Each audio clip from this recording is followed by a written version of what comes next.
Sambil menunggu Recording yang in lain, progress. secara satu hati kita sama-sama masuk hadirat Tuhan. Kita berdoa, haleluya. Terima kasih buat pagi hari ini, kami kembali menghampiri tahta kasih karunia-Mu. Kami bersyukur untuk perbuatan tangan Tuhan yang ajaib, memelihara hidup kami, maka menuntun setiap kami untuk terus berada di jalan dan kehendak-Mu ya Tuhan. Sebentar kami rindu menyembah-Mu, sebentar kami rindu mengagungkan nama-Mu. Kami bawa hati ini menyembah, kami bawa hati ini meninggikan nama-Mu Tuhan. Kami persembahkan puji, puja, sembah kami hari ini. Dari awal, pertengahan, kepada akhirnya, hanya di dalam nama Tuhan Yesus. Semua yang siap menyembah Tuhan sama-sama kita berkata, amin. Kita beri kemuliaan, tepuk tangan sorak-sorai bagi nama Tuhan Yesus.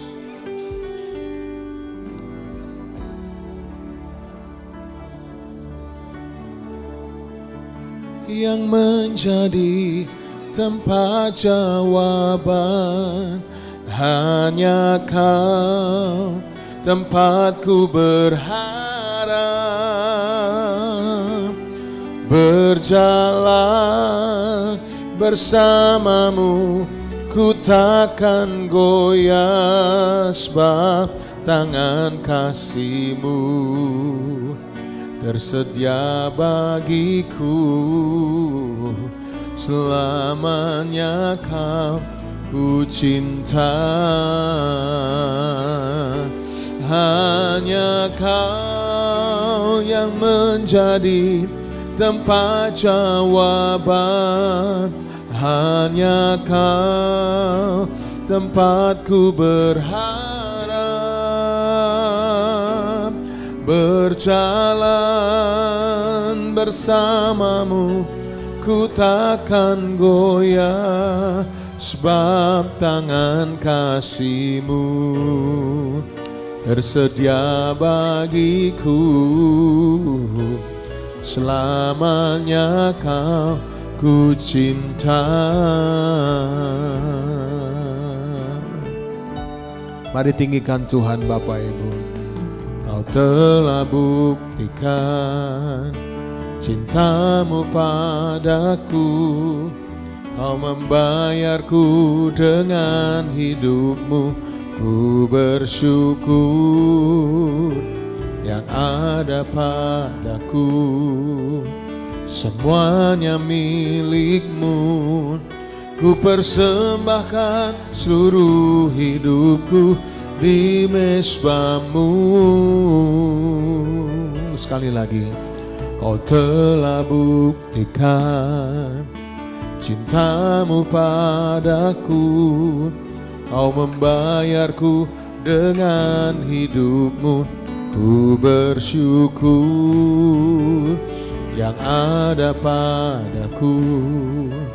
Semuanya milik-Mu, ku persembahkan seluruh hidupku di mezbah-Mu. Mari angkat tangan kita. Hanya Kau yang menjadi tempat jawaban. Hanya Kau tempatku berharap, berjalan bersama-Mu. Ku takkan goyah sebab tangan kasih-Mu tersedia bagiku. Selamanya Kau ku cinta. Angkat tangan kita. Hanya Kau yang menjadi tempat jawaban. Hanya Kau tempatku berharap, berjalan bersama-Mu. Ku takkan goyah sebab tangan kasih-Mu tersedia bagiku. Selamanya Kau ku cinta.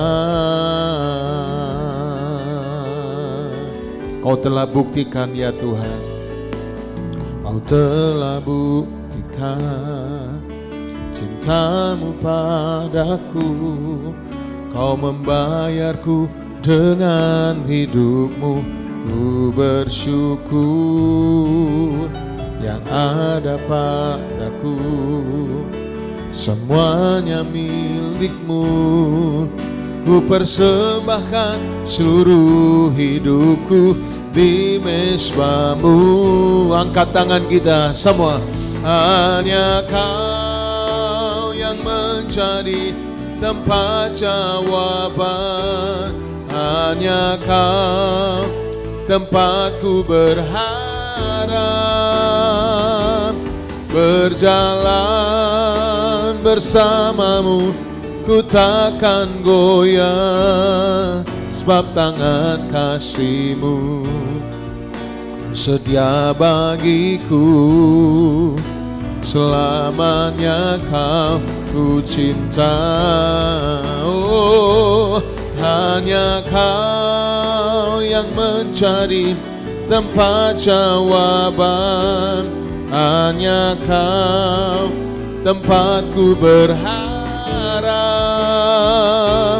Berjalan bersamamu ku takkan goyah, sebab tangan kasih-Mu sedia bagiku. Selamanya Kau ku cinta, sebab tangan kasih-Mu sedia bagiku. Selamanya Kau ku cinta, sebab tangan kasih-Mu tersedia bagiku. Selamanya Kau ku cinta. Beri kemuliaan, tepuk tangan bagi nama Tuhan Yesus. Mari sembah Tuhan. Kami tinggikan Engkau Yesus. Kami muliakan Engkau Tuhan. Oh,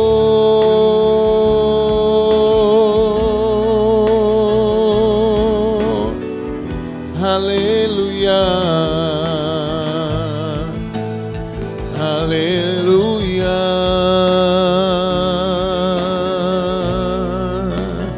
Ya rapata karana mayarana. Mari perantau bangkit berdiri sama-sama. Mohon Bapak Ibu boleh maju, dua deret maju, biar kursi di depan tidak kosong. Bapak Ibu mari, yang ada di tengah maju. Mari silakan Bapak Ibu, puji Tuhan. Maju lagi, maju lagi. Mari Bu, ayo Bapak Ibu, supaya tidak kosong ya, puji Tuhan. Iya, haleluya. Oramataka ramasyataka. Angkat tanganmu tinggi di hadapan Tuhan. Ku sanjung Kau Tuhan Yesus. Ku sanjung Kau di tempat tinggi, sebab Engkau Imam besar agung. Ku sanjung Kau lebih dari yang lain,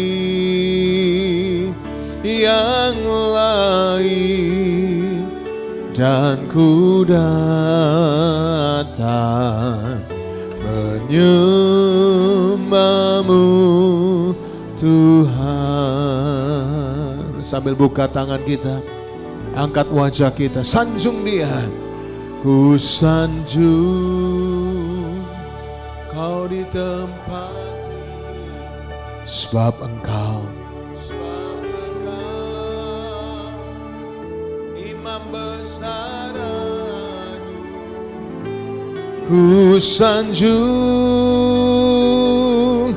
Kau lebih dari yang lain, dan ku datang menyembah-Mu Tuhan. Kita angkat tangan kita bersama-sama, sanjung Dia. Ku sanjung Kau di tempat tinggi, sebab Engkau Imam besar agung. Ku sanjung Kau lebih dari yang lain, dan ku datang menyembah-Mu Tuhan, dan ku datang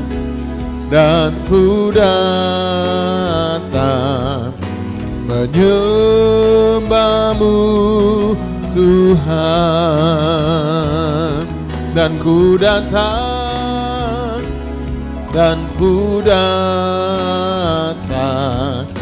menyembah-Mu Tuhan. Beri kemuliaan, tepuk tangan bagi nama Tuhan. Mulialah nama-Mu Tuhan,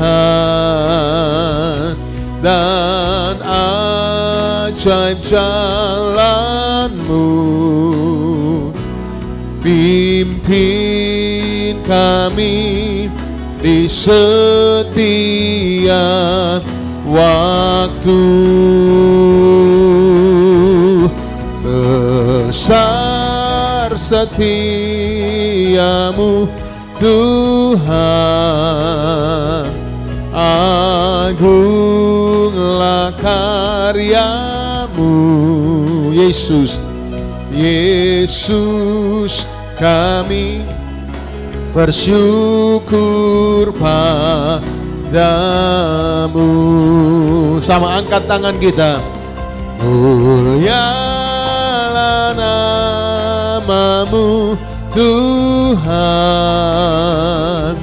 dan ajaib jalan-Mu. Pimpin kami di setiap waktu. Besar setia-Mu Tuhan,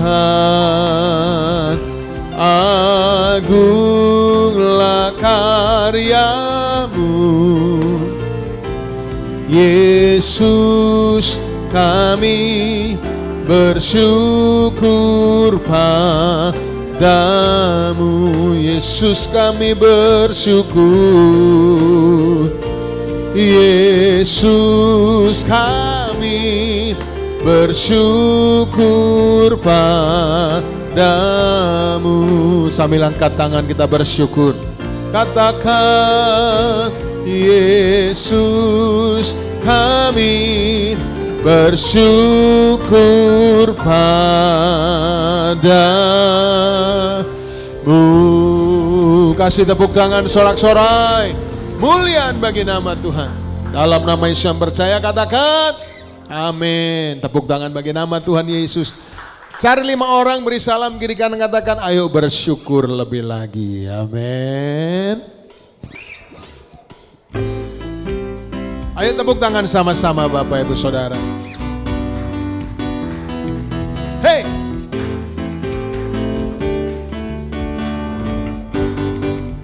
Amin, katakan. Datang ke hadirat Tuhan dengan hati yang penuh sukacita. Datang ke hadirat Tuhan dengan senyum dan muka yang gembira. Tanggalkan beban kesedihan yang di dalam hatimu. Amin. Kenakan jubah pujian, sambut hadirnya Sang Raja. Lagi datang ke ayo tepuk tangan sama-sama Bapak Ibu Saudara.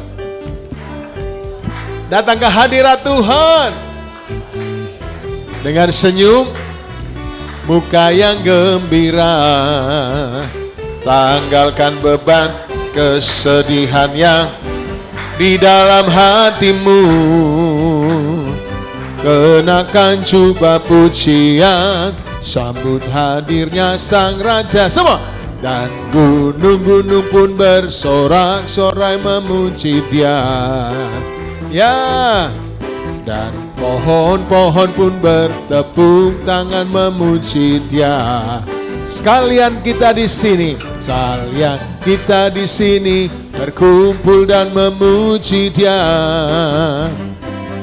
Yesus Tuhan Raja, Dialah yang bertahta di atas pujian. Sekali lagi katakan, datang ke hadirat Tuhan dengan hati yang penuh sukacita. Datang ke hadirat Tuhan dengan senyum dan muka yang gembira. Loh, lihat kiri kanannya, sudah senyum belum? Amin. Dan kesedihan yang di dalam hatimu, kenakan jubah pujian, kenakan jubah pujian, sambut hadirnya Sang Raja. Lambaikan tangan kita. Gunung-gunung pun bersorak-sorai memuji Dia. Hey. Dan pohon-pohon pun bertepuk tangan memuji Dia. Oh, sekalian kita di sini kumpul dan memuji Dia. Yesus Tuhan Raja, Dialah yang bertahta di atas pujian. Semua. Dan gunung-gunung pun Suaranya mana ini? Eskol. Memuji Yesus. Amin. Kita di sini.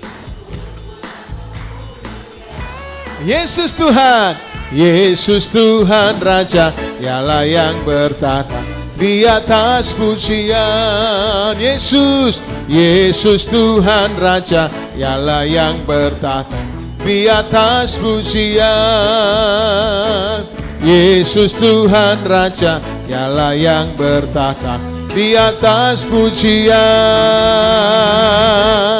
Hey, amin. Silakan duduk Bapak Ibu Saudara, puji Tuhan. Mari masuk hadirat Tuhan lebih lagi, mengucap syukur buat kasih-Nya.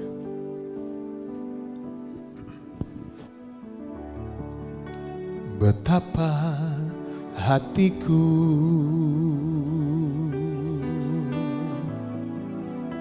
berterima kasih, Yesus,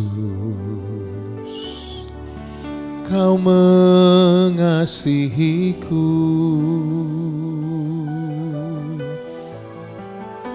Kau memilikiku.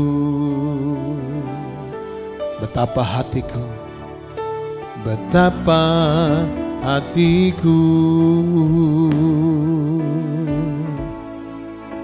berterima kasih, Yesus, Kau mengasihiku,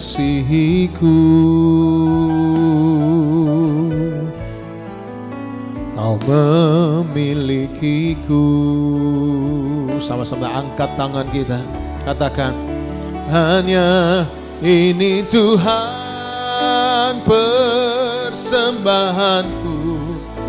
Terimalah Tuhan persembahan. Ya Tuhan, pakailah hidupku, harta kekayaan yang cukup berarti, yang cukup berarti, cukup persembahkan. Hanya ini Tuhan permohonanku. Terimalah Tuhan persembahanku. Pakailah hidupku sebagai alat-Mu seumur hidupku. Sekali lagi Bapak Ibu Saudaraku, betapa hatiku berterima kasih Yesus, berterima kasih Yesus. Kau mengasihiku, Kau memilikiku ya Tuhan, Kau memilikiku. Bapak Ibu Saudara, jemaat Tuhan sendiri pujikan. Betapa hati berterima kasih,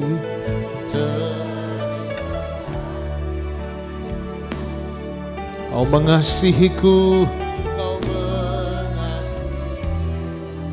Kau memilikiku.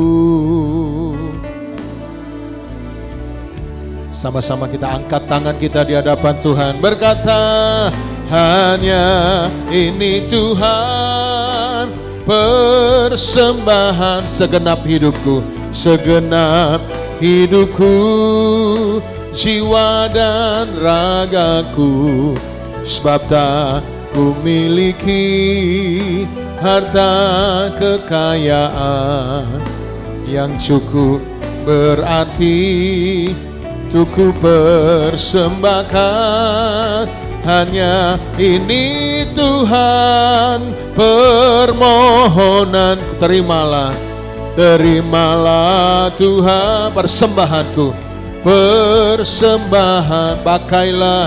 Pakailah hidupku sebagai alatmu seumur hidup. Kami undang Bapak Ibu Saudara bangkit berdiri sekali lagi, angkat tanganmu. Hanya ini Tuhan persembahanku, persembahan segenap hidupku, segenap hidupku, jiwa dan ragaku, sebab tak ku miliki harta kekayaan yang cukup berarti untuk ku persembahkan.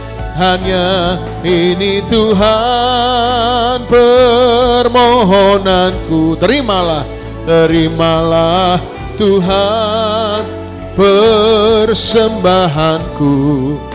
Pakailah hidupku sebagai alatmu seumur hidupku. Pakailah hidupku, pakailah hidupku sebagai alatmu seumur hidupku. Pakailah hidupku sebagai alatmu seumur hidupku. Kasih tepuk tangan bagi nama Tuhan Yesus. Terima kasih Bapa, biarlah hidup kami boleh Kau pakai untuk kemuliaan bagi nama Tuhan. Sebentar kami akan dapatkan nasihat firman Tuhan supaya ke depan bisa memastikan pikiran kami, langkah kami, apapun yang kami putuskan seperti yang Tuhan kehendaki. Bantu kami untuk mengerti firman Allah dan beri kami kekuatan untuk bisa melakukannya. Kami siap terima nasihat Tuhan dalam nama Yesus, haleluya, amin. Silakan duduk saudara. Shalom Bapak Ibu. Baik, kita akan belajar firman Tuhan. Mari kita buka dalam 2 Korintus 13 ayat yang ke-9 sampai ayat yang ke-10. 2 Korintus 13 ayat 9 sampai 10. Kita akan belajar, ada satu isi hati Tuhan di sini untuk kita perhatikan baik-baik. 2 Korintus 13 ayat 9 sampai ayat yang ke-10. Demikian firman Tuhan, saya bacakan. Sebab kami bersukacita apabila kami lemah dan kamu kuat, dan inilah yang kami doakan supaya kamu menjadi sempurna. Itulah sebabnya sekali ini aku menulis kepada kamu ketika aku berjauhan dengan kamu, supaya bila aku berada di tengah-tengah kamu, aku tidak terpaksa bertindak keras menurut kuasa yang dianugerahkan Tuhan kepadaku untuk membangun dan bukan untuk meruntuhkan. Saudara, kalau kita mendengar kata dipaksa, terpaksa atau memaksa, pastilah tidak mengenakkan. Karena kita akan berpikir, kalau saya bisa memilih, kenapa mesti dipaksa? Bukankah itu melanggar hak asasi manusia? Saudara, pertanyaannya adalah, apakah sesuai yang dipaksa itu berujung negatif, saudara? Apakah sesuatu yang dipaksa itu selalu berujung kepada keburukan? Tentu tidak. Saya masih ingat dulu waktu masih kecil, kalau nggak apa-apa saya paksa mulut saya dibuka lebar kasih obat, saya pasti akan tersakit. Saya masih ingat tuh, buka mulutnya, buka, dimasukkan langsung obat, itu pahit saudara. Saya masih ingat tuh waktu masih SD. Tapi kalau nggak kayak gitu, saya nggak sembuh. Saya masih ingat juga waktu mama saya bangunkan saya untuk sekolah minggu, karena hari Sabtunya itu begadang sama teman-teman saudara ya. Waktu itu masih SD SMP juga. Akhirnya apa? Mama saya bawa kayu pukul, ke gereja. Kalau nggak kayak gitu saya nggak jadi hamba Tuhan saudara. Nah, apakah semua pemaksaan itu berujung negatif? Tidak. Paulus dikatakan jangan sampai aku terpaksa menggunakan otoritas Tuhan untuk mendidik kamu. Dia sampaikan itu kepada jemaat Korintus, anak-anak rohaninya. Dan kalau saudara baca pada ayat yang terakhir itu Bapak Ibu dikatakan apa? Untuk membangun, bukan untuk meruntuhkan. Nah, saya cek kenapa Paulus mesti berkata jangan sampai aku terpaksa menggunakan otoritas Tuhan. Ternyata anak rohaninya jemaat Korintus ini banyak yang sombong. Mari buka 1 Korintus 4. 1 Korintus 4 ayat 6 sampai ayat yang ke-7. Rupanya mereka banyak yang sombong sehingga akhirnya bapak rohani mereka, Rasul Paulus memakai kata jangan sampai aku terpaksa mendidik kalian dengan otoritas Tuhan. 1 Korintus 4 ayat 6 sampai 7.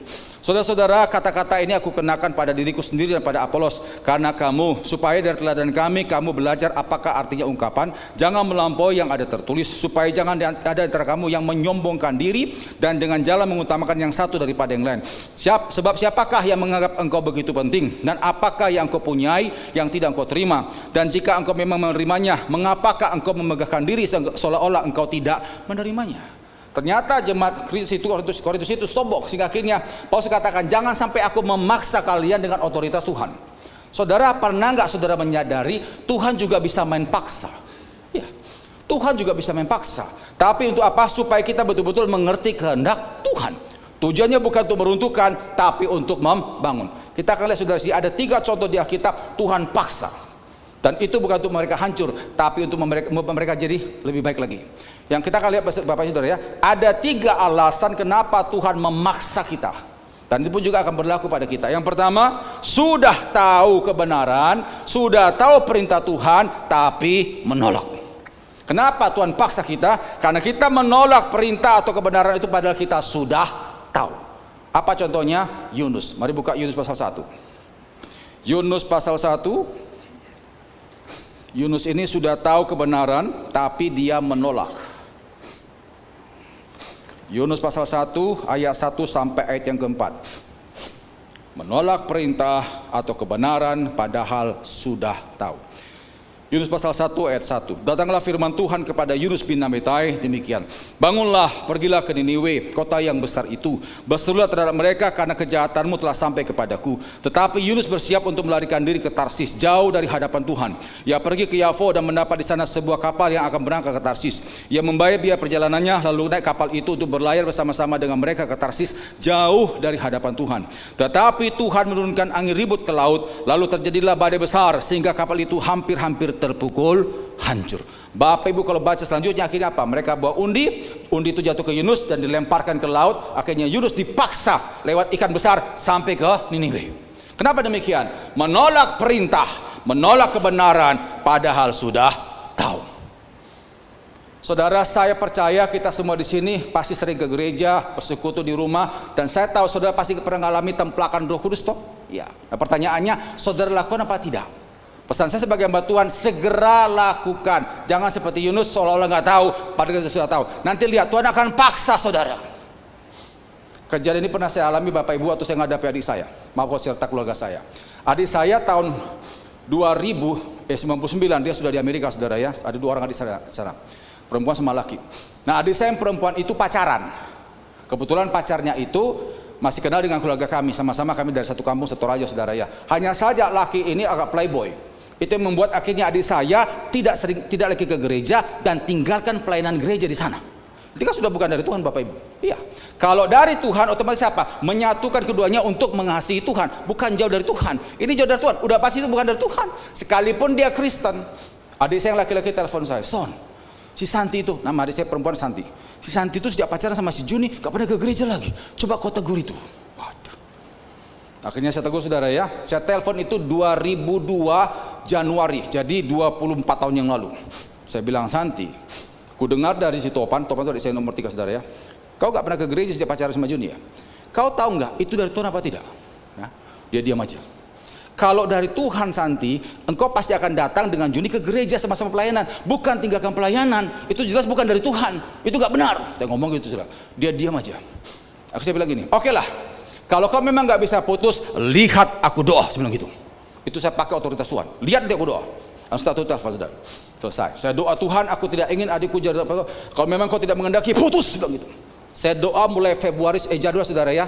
Agustus 2002 si Santi telepon saya, adik saya. Son, mata kiriku buta. Jadi ada 2 benda hitam di retina matanya. Waktu di CT scan di sana di Amerika saudara, nggak tahu penyebab dari mana tuh dua benda itu bisa masuk. Nah kalau mau periksa yang lengkap itu kan seluruh badan saudara ya. Nah uangnya nggak ada. Saya bilang sama dia, kau jangan cerita ke bapak mama ya. Bapak lagi sedih nih. Bapak lagi tipe orang. Jangan bikin susah orang tua. Kau koreksi diri, kenapa kau seperti itu? Keluarga kita nggak ada penyakit begitu loh. Dia diam aja saudara ya. Udahlah, kau doa bertobatlah pada Tuhan. Saya ngerti saudara ya, itu tekanan dari Tuhan. Habis itu telepon, saya doa sama Tuhan. Tuhan, tolong jangan sampai adikku buta total Tuhan. Dia adikku satu-satunya perempuan Tuhan. Tolong jamah dia. Itu Agustus 2002. Februari 2003 adik saya telepon. Son, aku sudah pisah dengan Juni. Oh ya? Jadi ceritanya habis saya tegur Agustus itu saudara, dia doa malam itu, dia bilang, Tuhan aku minta ampun, aku jalin hubungan dengan Juni, tidak pernah tanya engkau. Aku serahkan hubunganku di Juni ini ke dalam tangan Tuhan. Kalau memang kau tidak pandang baik antara aku dengan Juni, engkau yang pisahkan aku Tuhan. Aku tidak bisa pisah dengan dia, aku sayang dia. Saudara tahu, gak lama setelah itu, bulan depannya, ya habis Agustus kan, September ya, si Juni dideportasi kembali ke Indonesia saudara, deportasi dari Amerika. Sejak itu gak pernah bisa kembali ke Amerika. Otomatis apa? Adik saya pisah dari pacarnya. Nah sejak itu adik saya kembali ke gereja, kembali pelayanan, intinya rohaninya mulai bertumbuh. Dia telepon saya kan Februari Bapak Ibu ya, 2 hari sebelumnya dia doa pagi bersama dengan Tuhan, mata kiri yang buta itu gatal, dia garuk, keluar dua benda itu keluar, lalu bisa lihat matanya. Langsung sembuh hari itu juga. Saya bilang jangan diulangi lagi. Itu apa sudah? Saya pakai kuasa Allah untuk tekan dia. Supaya apa? Supaya dia kembali ke Tuhan. Itu cara saya mendidik keluarga saya dan rumah tangga saya saudara. Makanya saudara sebagai anak Tuhan, kalau saudara punya suami atau istri, gak usah bertengkarlah. Serahkan dalam tangan Tuhan, doa puasa untuk mereka. Supaya apa? Supaya Tuhan menjamah mereka. Amin saudara? Ya.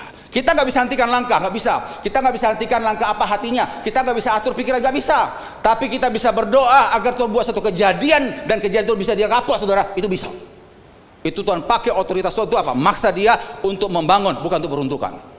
Jadi pertama, kenapa Tuhan paksa kita? Karena kita sudah tahu kebenaran, tapi menolak kebenaran itu. Itu yang pertama. Yang kedua, berlamban-lamban untuk bertindak.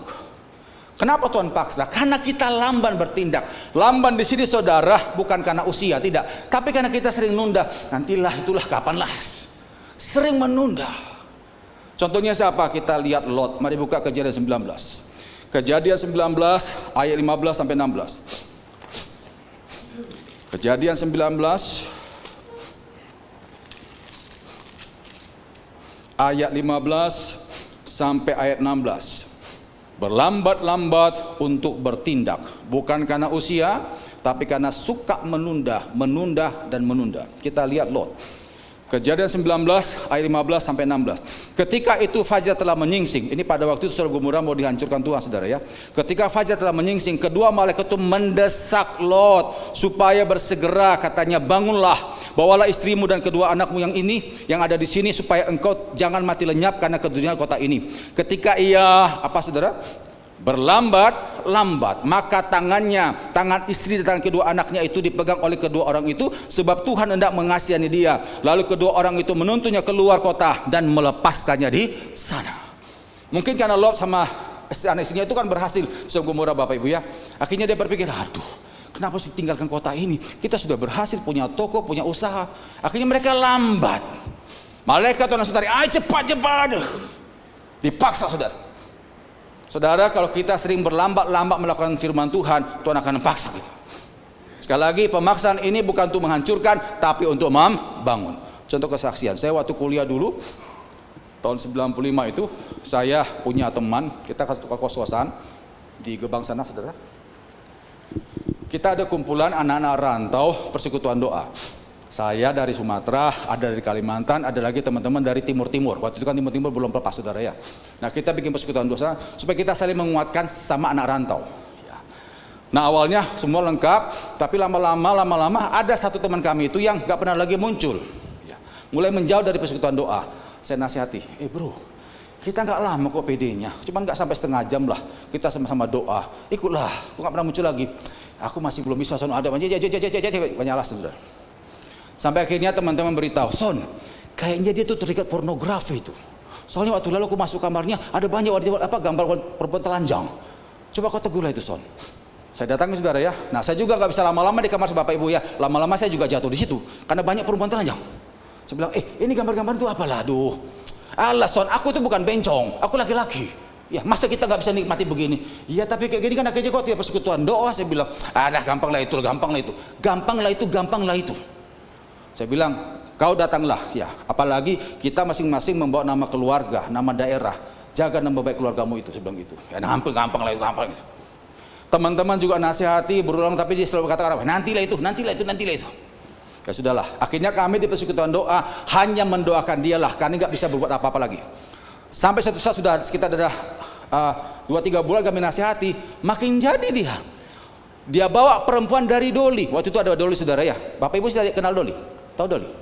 Nggak ada ya? Oh, berarti ini angkatan baru semua ya. Itu Doli pelacuran Bapak Ibu ya. Dibawalah perempuan nakal itu ke kamarnya. Karena sudah terikat pornografi, akhirnya lanjut ke situ. Teman-teman bilang, Son, lihat, udah bawa perempuan, udah berani dia. Waduh.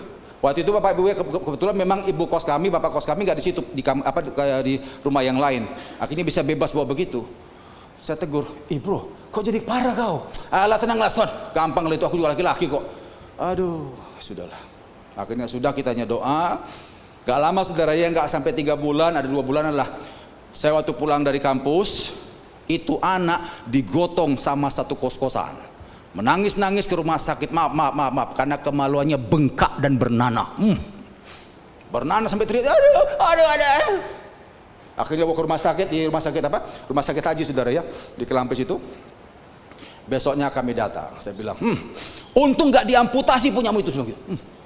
Kalau diamputasi biar kapok kau, bilang gitu. Aduh, Son, jangan kutuki aku, ngapain ku kutuki kau, udah kau tua sini, apa yang kau tabur, kau bilang gitu. Habis gitu. Terus dia nangis sudah karena bengkak bernanah. Saya bilang, kalau kau tidak tobat, makin parah penyakitmu. Gitu langsung sudah. Iya, nanti aku tobat. Gak lama kemudian saudara, dia sembuh. Akhirnya apa? Dia bertobat dari dosanya. Amin, saudara? Iya. Tapi kenapa mesti begitu itu? Saya cerita gini, Bapak Ibu, banyak. Adalah kasus rumah tangga, apa nunda-nunda, akhirnya kena sakit kanker. Kenapa? Lamban dalam bertindak. Memang puji Tuhan Bapak Ibu ya, akhirnya teman saya ini sembuh, kembali ke gereja, kembali ke pelayanan. Bagus. Tapi kenapa mesti lewat begitu? Kenapa Tuhan paksa kita? Karena kita berlambat-lambat, menunda melakukan firman Tuhan. Itu alasan yang kedua. Yang ketiga, karena kita nggak ngerti apa-apa. Kenapa kita dipaksa? Karena kita nggak ngerti apa-apa. Kita akan masuk satu kejadian yang kita nggak bisa milih, kita nggak bisa nolak, kita terpaksa menjalaninya, tapi ini diizinkan Tuhan. Coba buka Markus 15. Markus pasal 15. Kenapa Tuhan paksa kita? Karena kita tidak mengerti apa-apa. Kita lihat satu contoh di sini, kejadian yang dialami Simon dari Kirene, yang nggak ngerti apa-apa, dia nggak bisa milih, dia nggak bisa nolak. Dia terpaksa menjalaninya, tapi itu diizinkan Tuhan. Markus 15 ayat yang ke-21. Perhatikan situ Bapak Ibu kalimatnya. Pada waktu itu lewat seorang yang bernama Simon orang Kirene, ayah Alexander dan Rufus yang baru datang dari luar kota, dan orang itu mereka paksa untuk memikul salib Yesus. Jadi hari itu ada penyiksaan di Via Dolorosa karena Yesus pikul salib dan bolak-balik jatuh. Simon dari Kirene datang dari luar kota, nggak ngerti apa-apa karena waktu itu kan belum ada WA, saudara ya, belum ada handphone segala macam, jadi berita itu nggak tersebar di mana-mana. Begitu dia datang dari luar kota, dia melihat kok ada rame-rame ya. Begitu dia masuk di kerumunan itu, langsung tentara Romawi langsung, masuk. Karena Yesus sudah berapa kali jatuh memikul kayu itu, paksa. Simon tidak bisa milih, nggak bisa nolak, dia terpaksa memanggul kayunya Tuhan Yesus, dan itu memang diizinkan oleh Tuhan Yesus. Paksa. Kita juga pernah ngalamin saudara ya, kita nggak bisa milih, kita nggak bisa nolak, kita terpaksa menjalaninya, tapi ini memang seizin Tuhan. Contohnya apa saudara? Waktu kemarin kita COVID itu, kita nggak bisa milih kan, kita nggak bisa nolak, kita terpaksa jalan itu. Kalau kita bisa milih, kita pilih tempat yang lain yang tidak COVID, tapi kita nggak bisa milih. Ya, tapi saya bersyukur lewat itu semua akhirnya apa? Akan muncul orang-orang yang sungguh-sungguh mengandalkan Tuhan. Amin. Ya. Kita nggak bisa milih, kita nggak bisa nolak, kita terpaksa menjalaninya, tapi itu diizinkan oleh Tuhan. Itu alasan ketiga kenapa Tuhan maksa. Nah, sekarang kita mau lihat apa hasil pemaksaan dari Tuhan itu. Kita akan lihat dari 3 tokoh itu. Kita pertama lihat apa yang terjadi pemaksaan dengan Yunus. Buka Yunus pasal 3. Yunus pasal 3, supaya kita ngerti bahwa pemaksaan dari Tuhan bukanlah berujung kepada hal yang jahat, tapi membuat anak-anak Tuhan menjadi orang-orang yang luar biasa. Yunus pasal 3 ayat 3 sampai 8.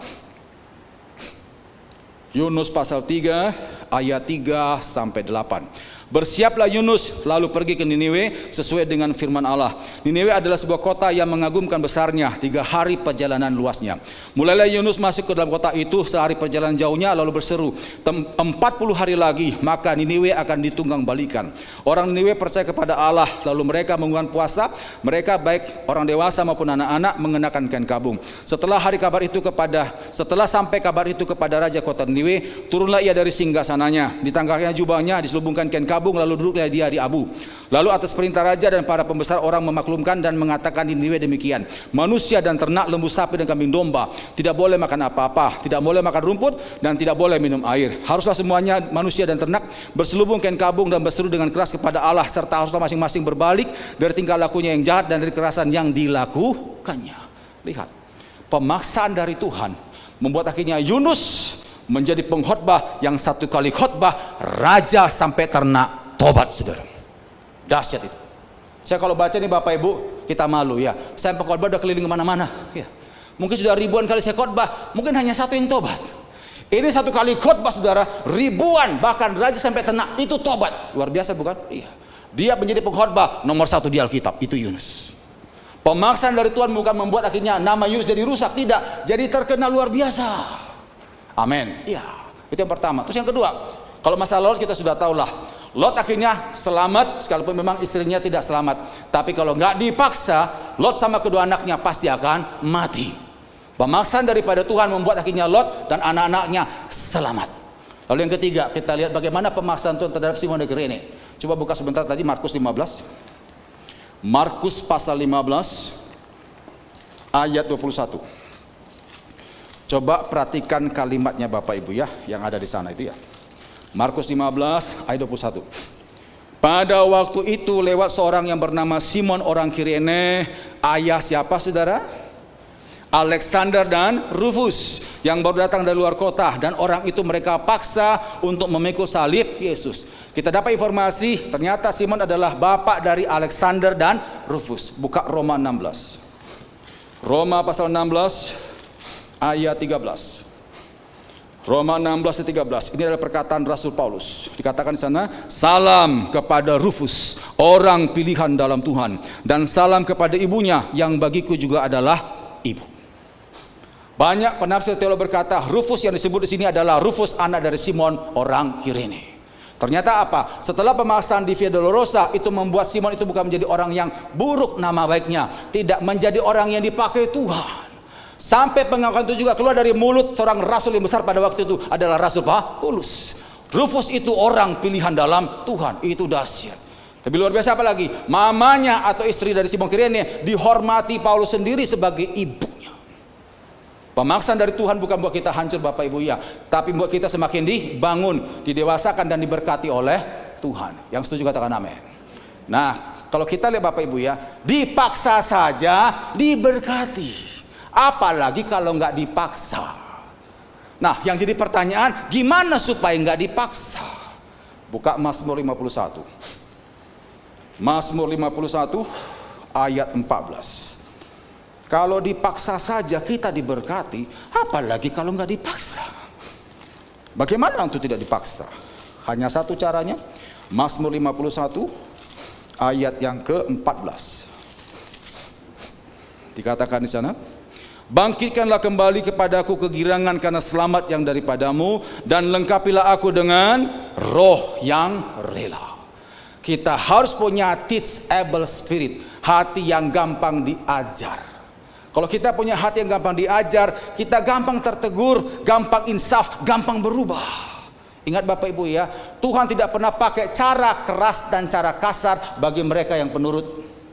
Tuhan tidak pernah pakai cara keras dan kasar bagi mereka yang penurut. Dan saudara tahu ya, kalau kita gampang nurut pada firman Tuhan, Tuhan pun gampang memberkati kita, sangat gampang. Amin.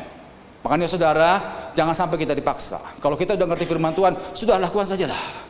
Waktu saudara tertempak oleh firman Allah, baik di sini di gereja, segera berubahlah. Jangan sampai pakai pemaksaan. Memang saya ngerti Tuhan akan berkati saudara, tapi engkau akan lewati banyak air mata nanti di sana. Amin. Kalau bisa kita sungguh-sungguh nurut, kenapa mesti dipaksa? Ayat yang terakhir, Amsal 16 ayat yang ke-20. Amsal 16 ayat yang ke-20.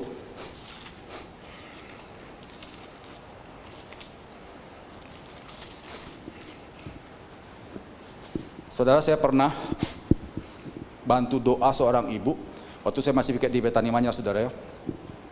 Ibu ini menghadapi suaminya yang selingkuh sudah berkali-kali, bahkan terang-terangan bawa gendaannya ke rumah. Ibu itu telepon saya dari kamarnya nangis-nangis, "Pak Nason, tolong bantu saya Pak, saya udah gak kuat Pak, selama ini saya tahan, saya udah gak kuat karena dia sudah bawa kelingkuhannya, sedang mesra-mesraan Pak di ruang tamu Pak. Saya sekarang di kamar, telepon Bapak minta petunjuk Bapak bagaimana." Saya ngerti Pak, memang sengaja dia mancing saya supaya saya tekan surat cerai, karena 2 minggu sudah ngancam saya tidak mau cerai Pak Nason. Ya apa ya Pak? Saya bilang, "Ibu betul-betul tidak mau cerai?" "Enggak Pak." "Ah, bagus. Kenapa ibu tidak mau cerai?" "Saya pegang sumpah janji saya ke Tuhan, apa saja tidak boleh menceraikan sekalipun, hanya maut yang bisa menceraikan." Oke. Karena ibu punya kiraan begitu, saya akan bantu ibu dalam doa. Ya. Akhirnya saya doa lewat telepon. Saya bilang, "Ibu jangan pakai cara keras ke Bapak ya, cara kasih Tuhan, tapi kita pakai otoritas Tuhan." Habis doa begitu, saya dapat pernyataan dari Tuhan supaya dia menggunakan minyak urapan, urapi rumah. Sambil bilang gini, "Bu, nanti minyak ini setelah kita doakan, ibu sentuhkan di tubuh suami, tapi jangan sepengetahuan dia, supaya kuasa Allah bekerja atasnya. Lalu ibu sebutkan dalam doa, 'Tuhan, tubuh suamiku milik aku dan milik Tuhan. Di luar itu aku patahkan dalam nama Yesus.'" Pakai otoritas Tuhan. Oke, selesai. Apanya sudah selesai. 2 minggu kemudian ibu tuh telepon saya, "Pak Nason, puji Tuhan, doa kita didengar Pak." "Oh iya, gimana Pak?" "Puji Tuhan Pak, sekarang suami saya impoten." Bagus. Ibu tahu dari mana impoten? Karena biasanya Pak dia pulang 2 hari sekali, itu pun juga pulang dini hari. Ini tak kenapa udah seminggu ini selalu sore udah pulang Pak, jam 5 sudah di rumah. Berarti dari kantor langsung ke rumah. Saya pikir wah puji Tuhan sudah bertobat lah. Terus saya selidiki waktu saya ada bersih-bersih rumah, suami saya lagi keluar sebentar. Nah ada tasnya, saya lihat, saya buka, ternyata di situ banyak obat kuat. Berarti sudah mati itunya Pak Nason gitu. Dan saya bersyukur, puji Tuhan. Oh, saudara tahu, akhirnya saudara sejak itu suaminya ke gereja. Itu otoritas Tuhan. Amin saudara. Khususnya bapak-bapak di sini hati-hati Pak ya, hati-hati. Kalau suamimu dekat dengan Tuhan, hati-hati Pak, hati-hati. Jangan sampai pakai otoritas saudara. Akhirnya apa? Ini bukan menghancurkan, tidak, supaya kita kembali kepada Tuhan yang mengerti, katakan amin. Ayat yang terakhir, Amsal 16 ayat 20. Amsal 16 ayat yang ke-20. "Siapa memperhatikan firman akan mendapat kebaikan, dan berbagailah orang yang percaya kepada Tuhan." Yang memperhatikan firman akan mendapatkan kebaikan daripada Tuhan. Mari hari saudara ya, jangan sampai kita dipaksa. Memang dipaksa diberkati, tapi akan lebih indah kalau kita menjadi orang-orang yang menuruti firman Tuhan. Kalau kita gampang nurut, maka kita pun gampang diberkati oleh Tuhan. Kita tundukkan kepala. Dengan sikap doa, masing-masing datang pada Tuhan. Saya undang rekan hamba Tuhan tim musik, worship leader sehingga bisa ambil tempat. Jemaat tundukkan kepala dan tutup mata. Kita naikkan pujian, "Bapa lembutkanlah hatiku."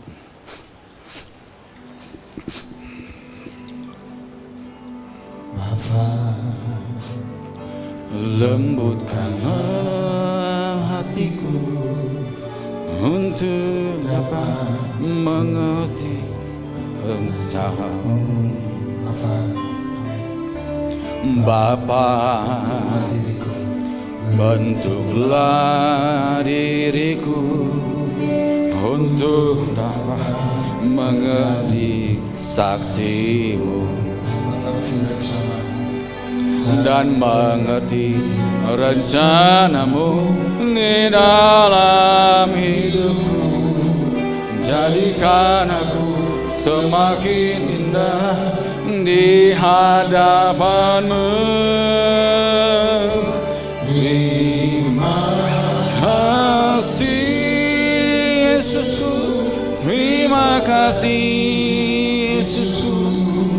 Puji syukur hanya bagi Tuhanku. Terima kasih Yesusku, terima kasih Yesusku.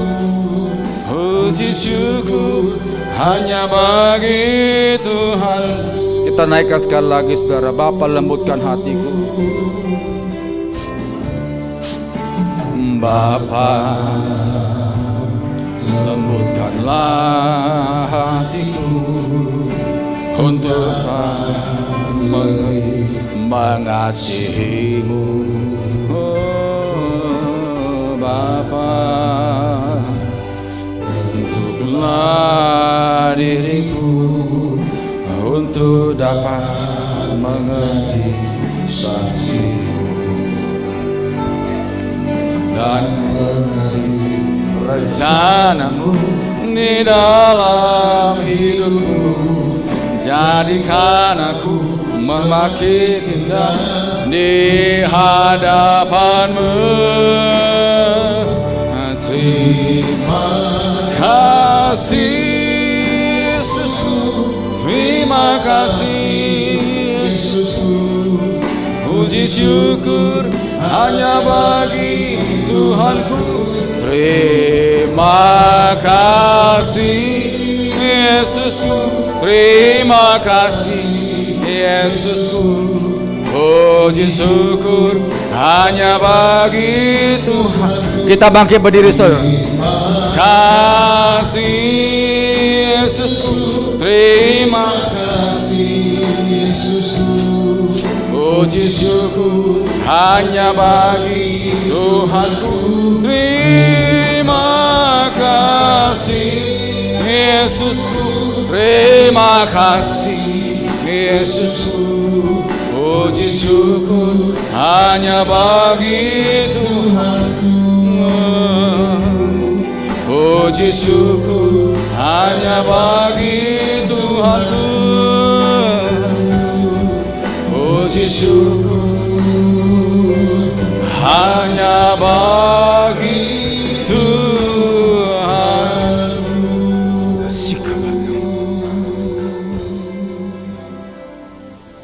Tuhan, hamba serahkan firman-Mu dalam tangan-Mu. Hambanya bisa menyampaikan, tapi kuat kuasa-Mu bekerja untuk setiap hati anak-anak-Mu yang mendengar. Bila setiap hati mendengar, tidak lagi mengeraskan. Semua hati keras dipatahkan, hancurkan dalam nama Yesus. Roh berontak patahkan, hancurkan dalam nama Yesus. Bila kami boleh menjadi hati-hati yang menurut, hati apapun yang bisa menerima apa saja firman Tuhan, tidak lagi menunda. Kami segera melakukan, karena kami tahu ke depan adalah masa depan yang Tuhan sudah atur bagi mereka yang penurut firman Allah. Terima kasih Bapa, berikan kami hati yang lembut, tatkala disapa, ditegur, langsung segera bertindak dalam nama Yesus. Terima kasih Tuhan, terima kasih Roh Kudus. Kami tahu ke depan memang mungkin tidak semakin baik, tapi kami percaya kuasa Allah tetap bekerja. Bagi mereka yang sungguh-sungguh menuruti firman Allah akan mengalami pemeliharaan ilahi dalam nama Yesus. Terima kasih Bapa, terima kasih Tuhan. Firman-Mu untuk kami semua, juga termasuk hamba, agar kami sungguh-sungguh boleh berkenan di depan Tuhan, menjadi orang-orang yang sangat-sangat mengasihi Tuhan dalam nama Yesus. Terima kasih Bapa di sorga, terima kasih Tuhan. Materaikan firman-Mu ke dalam roh setiap anak-anak-Mu yang dengar firman Tuhan dalam nama Yesus.